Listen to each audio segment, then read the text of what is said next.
लेकिन अल्लाह के बंदो कभी भी अल्लाह रब्बुल आलमीन से बदगुमान ना हो, कभी भी अल्लाह रब्बुल आलमीन से टूटे नहीं, कभी अल्लाह रब्बुल आलमीन को छोड़े नहीं। रब्बुल आलमीन को अगर छोड़ेंगे तो रब्बुल आलमीन हमें छोड़ देगा, और जब रब्बुल आलमीन हमें छोड़ देगा तो हमारा कोई भी पूछने वाला नहीं होगा, हमें कोई भी चाहने वाला नहीं होगा, हमारी दुनिया और आखिरत दोनों तबाह हो जाएगी। अल्लाह के बंदो हमें सोचने की जरूरत है, हमें समझने की जरूरत है। और यही नहीं, एक तो ये मालदार जो ऊंचे क्लास का आदमी रहता है, दूसरा एक मीडियम क्लास के आदमी रहते हैं। मीडियम सोच रहती है उनकी, जब उनके पास माल आ जाते हैं और उनका किसी को कोई परवाह नहीं रहती और उनको किसी से कुछ लेना देना नहीं रहता, अपने घर में लेटे हुए हैं और नागहानी में शैतान उसके पास आता है और कहता है देख देख तू तो अब मालदार हो है, तू मीडियम है, तू कुछ कर ले, अकेले में करता है, तुझे कौन रोकने वाला है, अकेले में तू करने वाला है, तुझे कौन टोकने वाला है, कौन तेरा क्या कुछ कर पाएगा, नहीं तू कर ले जो करना है अकेले में। लेकिन वला की ज़ननतुम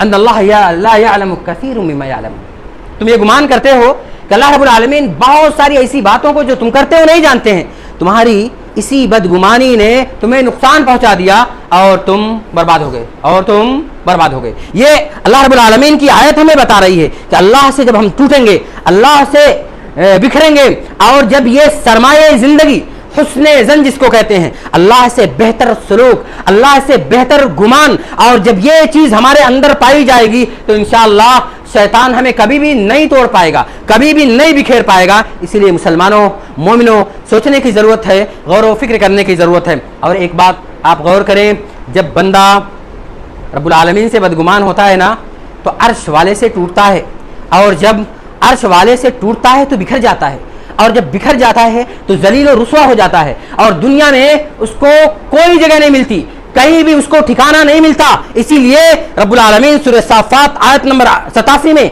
ये सवाल कर रहे हैं हमसे, आपसे, सारी दुनिया के लोगों से, मुसलमानों से, मोमिनों से ये सवाल कर रहे हैं, फमा ज़न्नुकुम बिरब्बिल आलमीन, ऐ मुसलमानों तुम्हारा रब्बुल आलमीन के बारे में क्या गुमान है, ऐ मक़रूज़ो तुम्हारा रब्बुल आलमीन के बारे में क्या गुमान है, ऐ बीमारों तुम्हारा रब्बुल आलमीन के बारे में क्या गुमान है, ऐ बे औलाद वालों तुम्हारा रब्बुल आलमीन के बारे में क्या गुमान है, ऐ मुसीबत और परेशानी की चक्की में पिसने वाले मुसलमानों तुम्हारा रब्बुल आलमीन के बारे में क्या गुमान है। कह दो रब्बुल आलमीन के बारे में हमारा गुमान अच्छा है, हम अल्लाह से हमेशा हुस्न ज़न रखते हैं, हमेशा अल्लाह रब्बुल आलमीन से अच्छी सोच रखते हैं। अल्लाह रब्बुल आलमीन हमें हमारे मुसीबत से निकालेगा और हमें ऐसी चीज़ देगा कि मुस्तक़बिल में हमारे लिए रोशन होगी। अल्लाह रब्बुल आलमीन हमें कभी भी नहीं तोड़ेगा, कभी भी नहीं तोड़ेगा। हदीस कुदसी है, अना इन्न ज़न्नी अब्दी बी इज़ा ज़न्ना खैरन फलहु व इन ज़न्ना सूअन फलहु। हदीस कुदसी है। प्यारे हबीब जनाब मोहम्मद रसूलुल्लाह सल्लल्लाहु अलैहि वसल्लम फरमाते हैं, मैं अपने बंदे के गुमान के मुताबिक हूँ। मेरा बंदा जब मुझसे भलाई का गुमान करता है तो उसके लिए वही होता है, मेरा बंदा जब मुझसे बुराई का गुमान करता है तो उसके लिए वही होता है। यह हदीस हमें क्या बताती है? यह हदीस हमें यह बताती है कि अल्लाह के बंदो रब्बुल आलमीन से कभी भी बदगुमान नहीं होना, अल्लाह के बारे में कभी भी बुरा नहीं सोचना। वो रब्बुल आलमीन माँ से 99 दर्जे ज़्यादा हमसे मोहब्बत करने वाला है। वो रब्बुल आलमीन हमें कभी छोड़ेगा नहीं। बस ज़रा सी आजमाइश होती है, बस ज़रा सी ठोकर लगती है, बस ज़रा भी हमारे दिल को तकलीफ़ होती है, लेकिन वो हमारी मुस्तक़बिल को रोशन करना चाहता है। अगर आपको यकीन ना आए, सही बुखारी की रिवायत आपको याद होगी ना, आप जानते होंगे, कोई नहीं जानता, आप जानते होंगे, वो मक्का मुकर्रमा की सरजमीन, वो बैतुल्लाह का घर, अल्लाह रब्बुल आलमीन का घर, उसको देखें, उसमें रौनकें आज भी हैं, और शिमाल जुनूब, मशरिक़ व मगरिब, दुनिया के सारी जगहों से मुसलमान वहाँ जाते हैं और वहाँ से आबे ज़मज़म को पीते हैं, और वहाँ से लेकर के भी आते हैं और लोगों को पिलाते हैं, और लोग उसको बड़े शौक़ से पीते हैं, और उसके शिफा के लिए भी उसको पीते हैं। कैसे पीते हैं, क्यों पीते हैं? कभी हमने अपने दिल से सवाल किया कि हमने अपने आप से कभी सोचा कि आखिर वो रौनकें क्यों है वहाँ पे? वो रौनकें अल्लाह से हुस्न ज़न की एक मिसाल है। जब इब्राहीम अलैहिस्सलाम हज़रत अलैहिस्सलाम को वहाँ पे छोड़ के आते हैं, जब छोड़ के वहाँ से चलते हैं तो हज़रत अलैहिस्सलाम पूछती हैं कि ऐन तज़हब व ततरक्तुम बिवादी लैसा फ़ीहि इंसुन वला जिन, ऐ मेरे महबूब, ऐ मेरे ताजदार, आप कहाँ जा रहे हैं? हमें ऐसी वादी में छोड़ के जा रहे हैं जहाँ ना इंसान है ना जिन्नात है, कैसे हम यहाँ जिएंगे?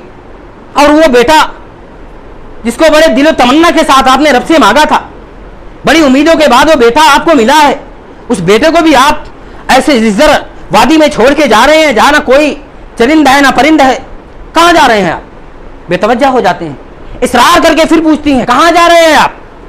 या रब्बुल आलमीन का हुक्म है, रब्बुल आलमीन का हुक्म है। क्या फरमाती है?